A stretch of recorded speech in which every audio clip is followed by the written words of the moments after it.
when a ruthless HOA illegally demolished his family's lakeside cabin. Michael thought he had lost everything until they discovered they had picked a fight with the wrong man and the wrong family. What began as a neighborhood dispute soon spiraled into a battle of law, power, and legacy. The cabin in the Penesson, the quiet stretch of wooded countryside, where the trees leaned heavy over winding dirt roads and the lake shimmered like glass in the morning sun. There stood a cabin that had been in Michael's family for 3 generations. The cabin wasn't grand by modern standards. It wasn't the kind of place you'd find in glossy magazines or real estate ads that flaunted stainless steel kitchens and open concept living.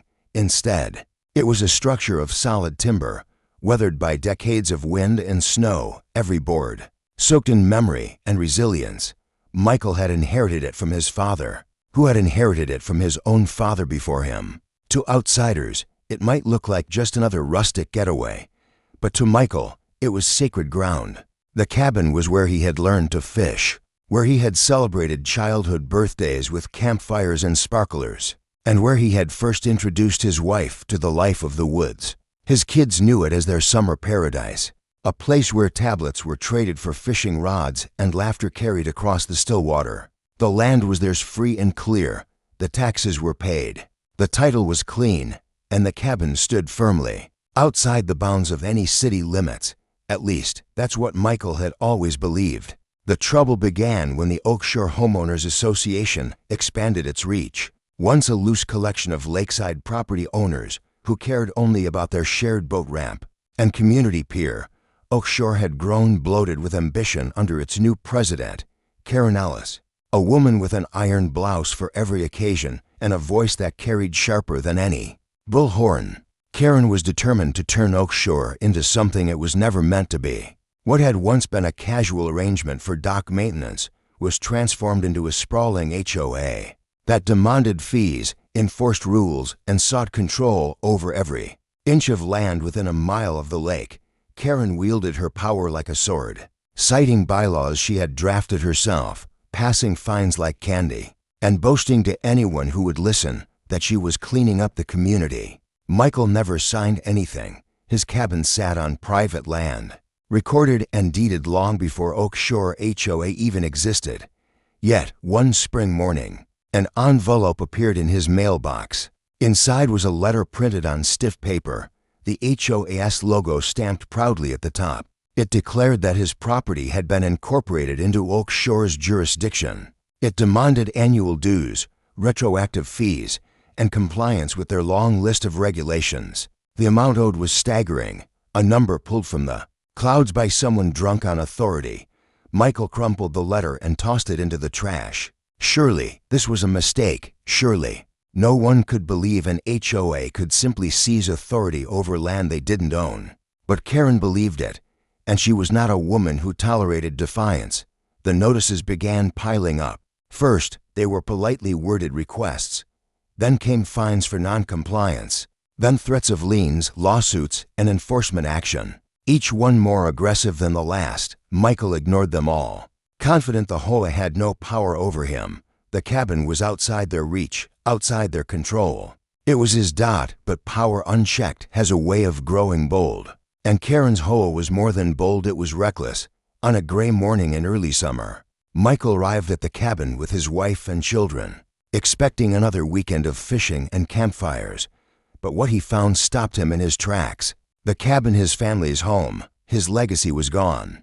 Where once stood the sturdy walls of timber and the chimney that puffed smoke into cold mornings, there was nothing but a heap of splintered wood and rubble. The porch where his father had whittled sticks was buried under sawdust. The windows where his children had pressed their noses to watch storms roll across the lake were shattered on the ground. The oak tree out front, scarred by decades of initials, carved into its bark, stood watch over a ruin that should never have been. A laminated sign, bright and official looking, was staked into the wreckage. Property demolished by order of Oakshore HOA for failure to pay dues and repeated non-compliance. Michael's blood ran cold. His knees nearly buckled as he tried to comprehend what he was seeing. The HOA organization, with no legitimate claim to his land, had trespassed, destroyed, and declared victory. They had not just touched his property, they had erased it. His wife wept beside him. His children stood silent, clutching each other's hands, too stunned to cry. The neighbors whispered from behind their fences. Some watched with pity, others with quiet approval, muttering about how Karen had finally taken care of the eyesore. To them, it was just another battle won by the HOA, another symbol of order restored. But to Michael, it was personal. Karen and her HOA thought they had dealt a final blow, that their demolition was the end of the matter. They thought they had crushed a single homeowner into silence. What they didn't know, what they couldn't have imagined, was that Michael's family wasn't just any family. His father, his brother, his cousins, all of them were federal agents, men and women trained not only in the letter of the law, but in enforcing it with precision and authority. Michael himself had chosen a quieter path in life, stepping away from the agency. But his bloodline carried weight, and when he picked up the phone that evening, his voice steady despite the fire in his chest, he knew the HOA had started something they could never finish. Karen Ellis and her board believed they were untouchable, that no one could challenge their rules, their fines, their demolition orders. But they had just declared war on the wrong family. And as Michael stared at the ruins of his cabin, the promise formed in his mind like iron: the HOA would pay. The wreckage was not the end, it was only the beginning. The family mobilized. The wreckage of the cabin lingered in Michael's mind like a nightmare that refused to fade. Every splintered board, every broken window, every scrap of memory buried under the rubble haunted him.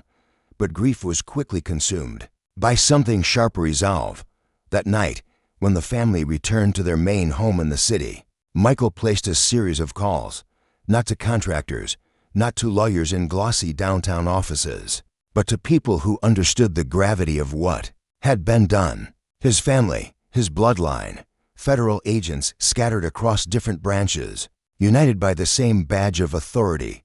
The first to arrive was his younger brother Daniel, an FBI agent with a reputation for digging into corruption cases like a hound chasing a scent. He listened quietly as Michael explained what had happened, his jaw tightening with every word. When Michael showed him the photos of the demolished cabin, Daniel's eyes narrowed in a way that meant trouble for someone. Then came their cousin Rebecca, who worked for the Department of Justice, specializing in property law and interstate fraud. She was methodical, sharp, and relentless when the law had been broken. She examined the laminated HOA notice Michael had retrieved from the wreckage, her fingers tracing the seal of Oak Shore with disdain. She knew immediately that what had been done wasn't just reckless, it was criminal. Over the next few days, more family members arrived: an uncle who had served with the ATF, a cousin in Homeland Security, another relative still active in the U.S. Marshals. They didn't come as soldiers marching into war, but as a unit, a family with ties deep in federal authority. Each of them carried skills and access that, together, created a force Karen and her HOA could never have anticipated. What began as whispers around Michael's kitchen table soon turned into a coordinated effort. They mapped out everything they knew about Oak Shore. They pulled property records, examined incorporation papers, and scrutinized financial filings. Daniel, with his FBI clearance, began digging into the backgrounds of each board member.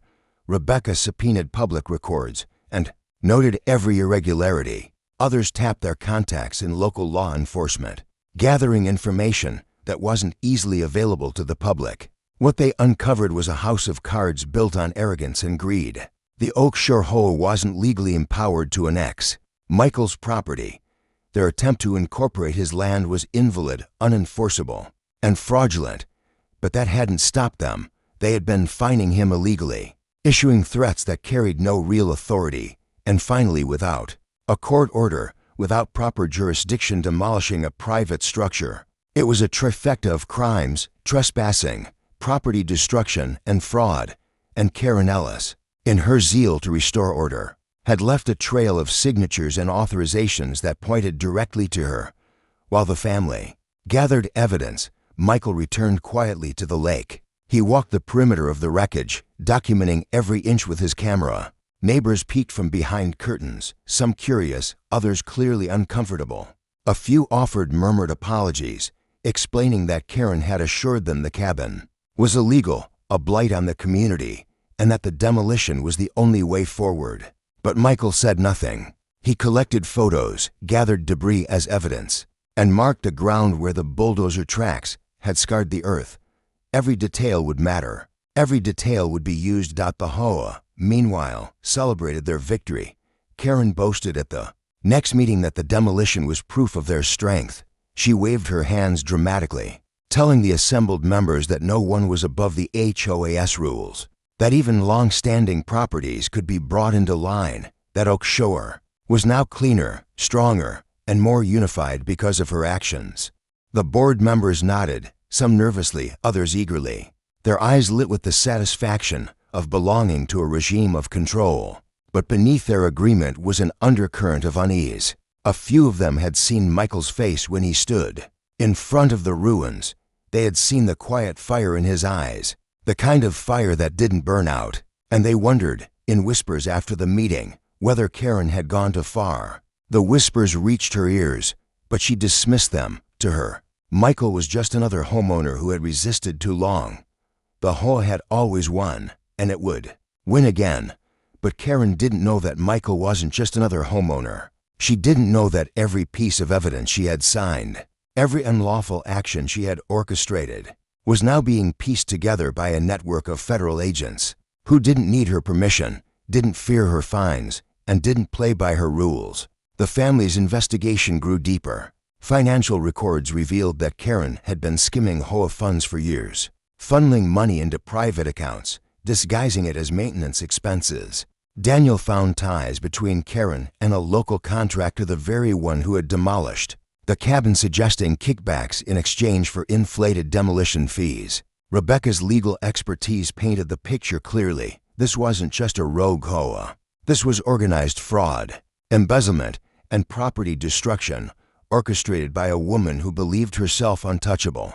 By the time the family had finished their initial sweep, the evidence filled folders, flash drives, and color-coded charts spread across Michael's dining room table. And in the center of it all lay the laminated sign from the demolition site, a symbol of arrogance, of Karen's belief that she could destroy a legacy without consequence. But the tide had already turned. Michael's family was no longer gathering evidence for their own sake. They were preparing a case that would not only dismantle the HOA's false authority, but also bring down Karen Ellis herself. The next step wasn't documentation. The next step was action. And as the family tightened their net around Oak Shore, Karen continued her reign in blissful ignorance, unaware that the people she had wronged were not victims, they were federal agents, circling closer with every passing day. Cracks in the HOA morning air at Oak Shore was unusually tense. Neighbors still waved politely, but their smiles didn't linger. Conversations ended abruptly when certain names were mentioned, and whispers followed Michael whenever he drove down the gravel lanes that wound around the lake. The cabin's destruction had become the neighborhood's most talked about event. Some saw it as a victory for order, while others wondered if the HOA had gone too far. Karen Ellis, however, thrived in the attention. To her, the demolition was proof of her authority. She carried herself taller, her voice louder, her presence impossible to ignore. At the latest HOA board meeting, she paced in front of her seated members like a general. Before a loyal army, she repeated the same rhetoric. She had always used words about compliance, unity, and the importance of a clean community. Yet, beneath her bravado, a faint unease flickered, because while Karen was celebrating, Michael's family was already moving. The first sign of trouble for the HOA came quietly. Daniel, with his FBI background, used his access to review federal property and financial records.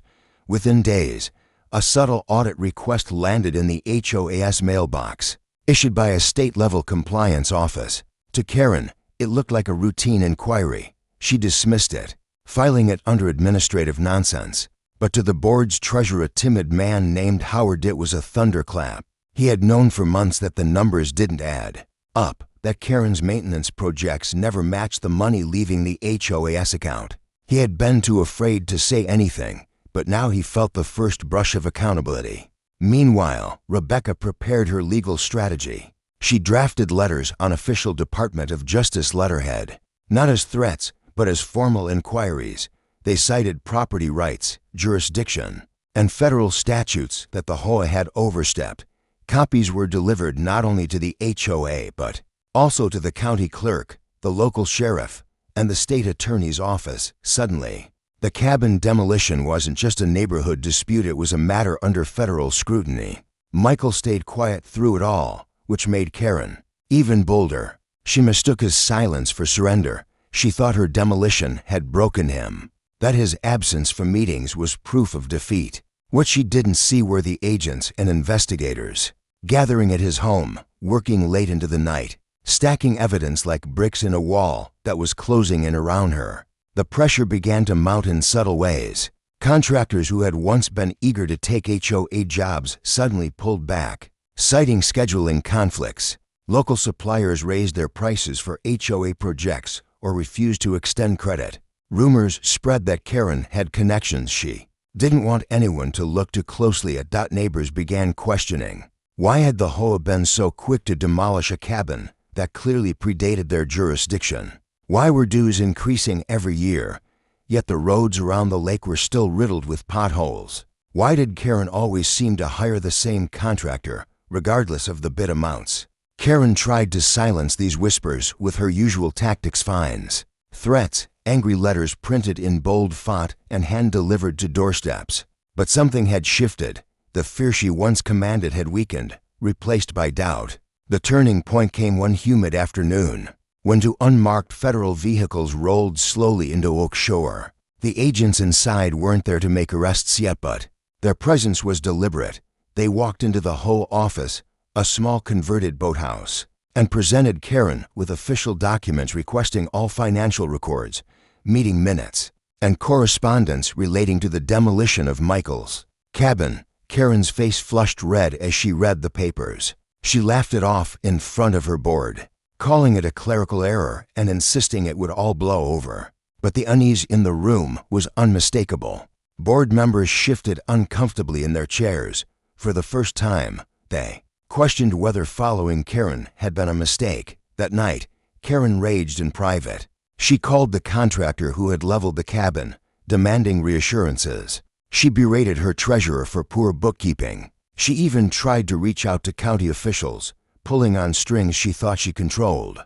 But one by one, her calls were met with polite deflections or outright silence. The walls were closing in, and she felt it.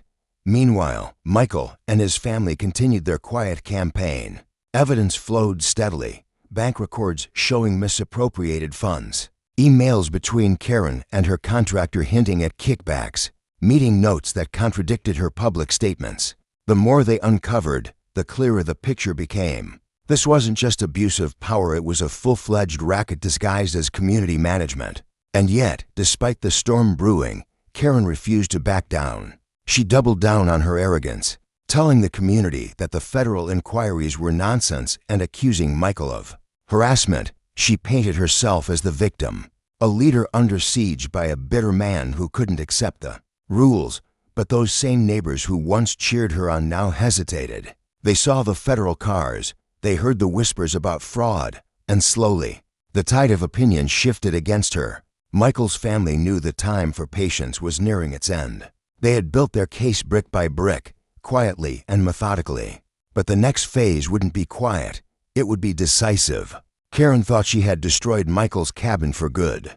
She thought she had proven her dominance. What she didn't know was that she had built the foundation of her own downfall, and soon, the hammer would fall not on Michael, but on her. The hammer false day, the subpoenas arrived at Oak Shore. The neighborhood's illusion of control cracked wide open. Thick envelopes stamped with federal seals landed in mailboxes, not just for Karen Ellis but for every sitting board member of the HOA. Inside, the language was unmistakable. They were being ordered to produce documents, account for their actions, and submit to investigation. At first, Karen tried to keep it quiet. She gathered the board in the converted boathouse that served as their office, fanning the papers across the table, and declaring that it was nothing more than a fishing expedition. She spoke with the same bravado she always had, insisting the HOA was strong, the bylaws were ironclad, and that Michael's family had no real power to challenge them. but the others weren't convinced. Howard, the treasurer, stared at the documents with pale knuckles. He knew what was hidden in those records: phony expense reports, inflated maintenance contracts, checks written directly to Karen under vague descriptions like community improvements. If those files left their possession, the truth would spill into daylight. Neighbors started talking openly now, instead of whispering behind curtains. They stopped each other in driveways, asking questions Karen couldn't control. Why was the HOA being investigated by the feds? What really happened to Michael's cabin? Where had their money gone? The tension spread like wildfire. The once united neighborhood now felt fractured, with households choosing sides. Some clung to Karen's narrative of victimhood, convinced that federal interference was an overreach. But more and more began to distance themselves, unwilling to risk being pulled into whatever storm was brewing. Karen's carefully cultivated image began to crumble. Within days, agents returned to Oak Shore. This time, they weren't just asking politely for documents. They arrived with warrants. The whole office was searched, files boxed up, computers carried out. The sight of federal agents hauling out records under the watchful eyes of the community was a humiliation Karen could not spin. Michael stood at a distance that day, his arms crossed, watching the scene unfold. He didn't need to speak, didn't need to gloat. The sight of the boathouse stripped bare was victory enough. His family had orchestrated this with precision, each of them playing their part. And now the results were unfolding in real time. Karen tried to fight back. She called an emergency HOA meeting, attempting to rally the board. She stood at the front of the room, waving her arms, shouting that they had to stand strong. But her words fell flat. The board members avoided her eyes, their loyalty dissolving under the weight of federal scrutiny. Some whispered that they might need lawyers. Others sat in silence, already planning their escape from the sinking ship. The investigation moved quickly. The evidence Michael's family had gathered was airtight. Financial records revealed embezzlement, contracts with kickbacks, and years of fraudulent fines imposed on homeowners. Witnesses stepped forward, some reluctantly, others eagerly, testifying about Karen's threats and abuses of power. Every revelation chipped away at the facade Karen had built. She became increasingly erratic, lashing out at neighbors, storming into yards to demand compliance with arbitrary rules, scribbling fines in her notebook as if doubling down could still save her authority. But each outburst only further alienated the community. The woman who once ruled with fear now looked desperate, cornered, and unstable. The board began resigning one by one, first the treasurer, then the secretary, then the vice president. Each departure was another crack in the structure, leaving Karen isolated at the top of a collapsing empire. She tried to replace them with loyalists, but no one wanted the role anymore. No one wanted their name tied to hers when the final blow landed. That blow came sooner than expected. One crisp autumn morning, as the lake shimmered with golden leaves, two black SUVs pulled into Oak Shore. Federal agents stepped out, their presence calm but commanding. They walked directly to Karen's house. Neighbors gathered at a distance, watching as the agents knocked on her door, presented their warrant, and placed her under arrest. The sight of Karen Ellis, the once untouchable queen of Oak Shore, being escorted into a federal vehicle was burned into every resident's memory. Some gasped, others cheered quietly. A few shook their heads, stunned that it had come to this. Michael watched from his truck parked on the roadside. He didn't smile. He didn't jeer. He simply watched, knowing that justice had begun its course. Karen was charged with multiple counts: fraud, embezzlement, destruction of private property, and abuse of authority. The case was strong, built meticulously by Michael's family. Every signature, every falsified record, every threat she had issued was now evidence in a federal case. For the first time in years, Oak Shore felt quiet. The fines stopped, the letters stopped, the fear stopped. Neighbors exhaled in relief. Though uncertainty lingered, what would become of the HOA? Would the board dissolve? Would someone else rise to fill the vacuum Karen left behind? Michael didn't care. His focus was on rebuilding. The cabin could never be replaced exactly as it was, but he had already begun drafting plans for a new one that would honor the legacy of the past while standing as a symbol of resilience. But he knew the battle wasn't fully over. Karen might have been removed, but the system she had built still lingered, and he suspected there were others in the community who had benefited from her reign, people who might try to claw back some of the power they had lost or still. The tide had turned. The HOA had demolished his cabin thinking they could silence him. Instead, they had awakened something far larger than they could control. And Michael's family wasn't done yet. The case was only beginning to move through the courts. And when it did, the full story of Oak Shore's corruption would be dragged into the light for the entire world to see. The courtroom showdown courtroom was packed the morning Karen Ellis finally faced trial. Word of the case had spread far beyond Oak Shore, drawing in not only residents, but also curious onlookers and local reporters eager to cover what had become a textbook tale of power, greed, and downfall. Karen entered the room dressed in a crisp navy suit, her blonde hair perfectly styled, her chin lifted high as though she were still walking into an HOA meeting she controlled.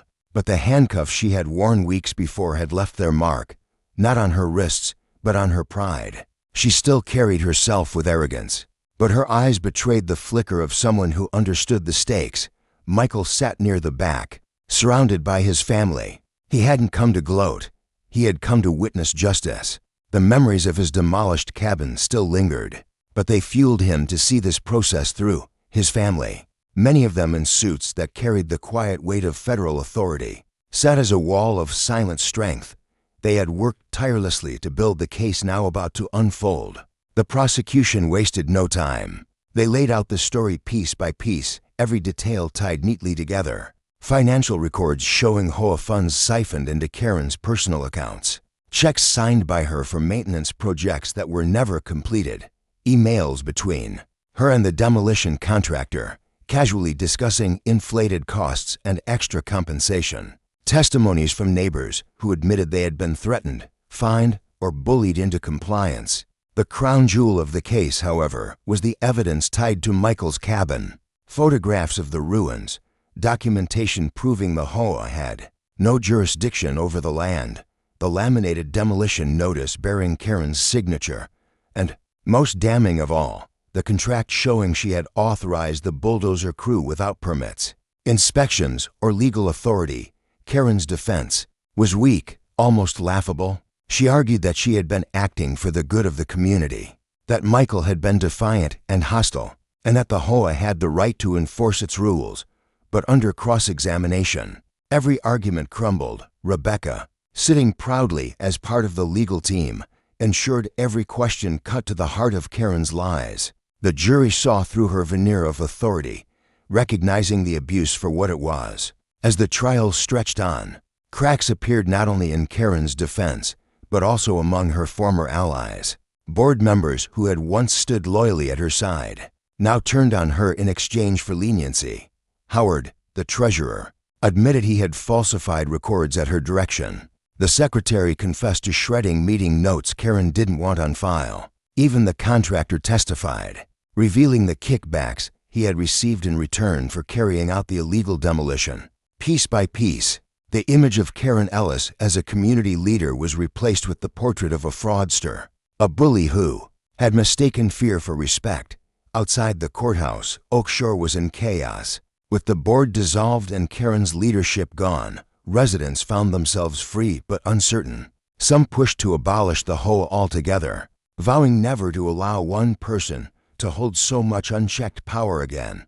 Others argued for reform, claiming the idea of community management wasn't wrong, only the leadership had been corrupt. Tension filled every neighborhood meeting, but at least the fear was gone. Michael remained apart from those arguments. His mission had always been simple: justice for his family's legacy. He spent his free time working with architects and builders, preparing to reconstruct the cabin. He didn't want vengeance in the form of HOA reforms. He wanted his land restored and his children to once again have the place that had been stolen from them. Inside the courtroom, the trial drew to its climax.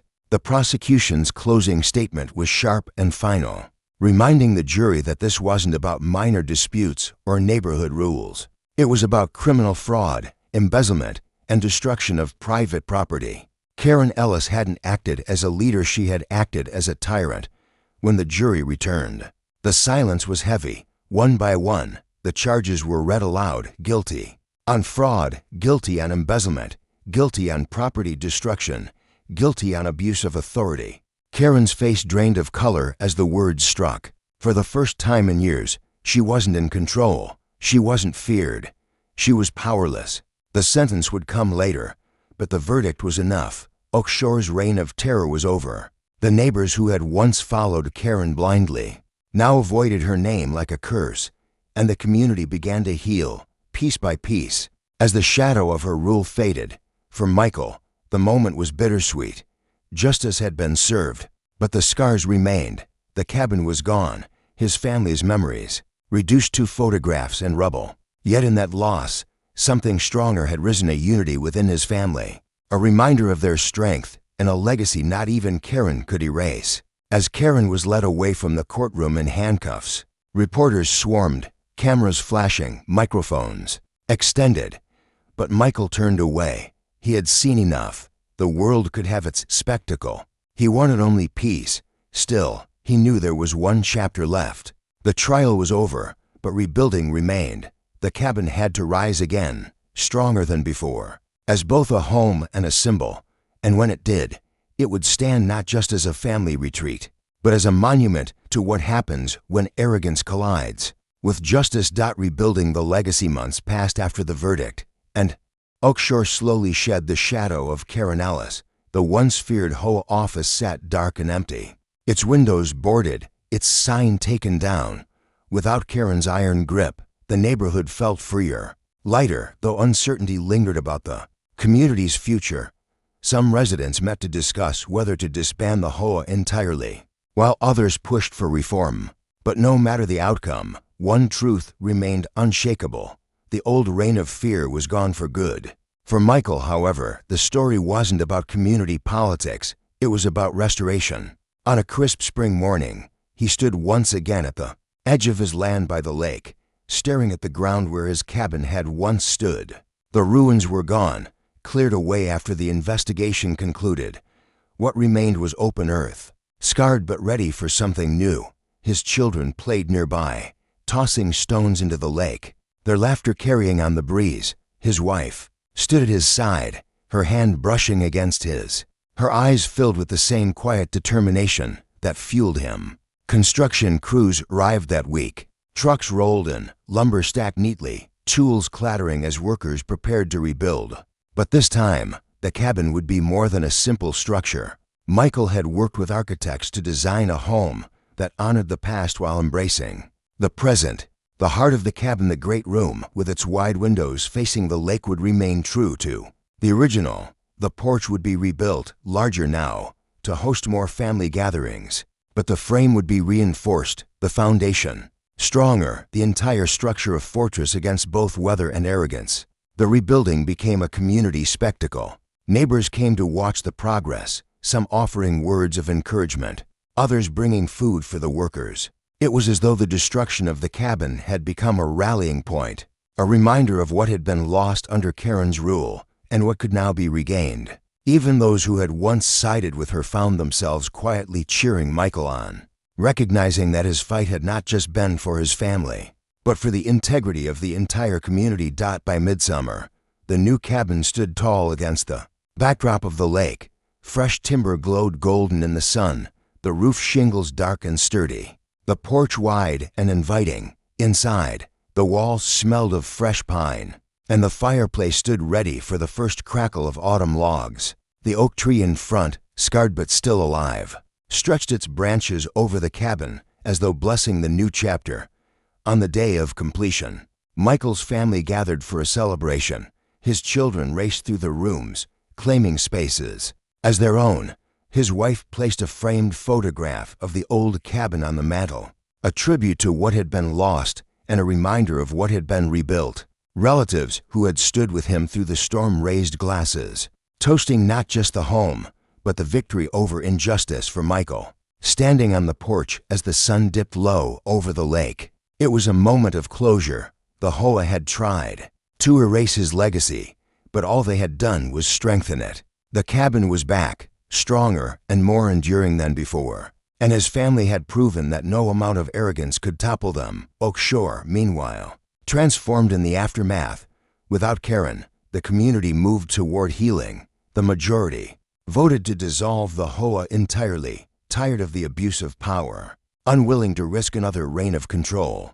Instead, they returned to simpler agreements, neighbors helping neighbors, informal arrangements for dock maintenance, and an unspoken pact to respect one another's property. The boathouse where Karen once ruled now sat empty, its paint peeling, its windows reflecting nothing but the ripples of the lake. It was a relic of a darker time, a reminder of what happens when power is left unchecked.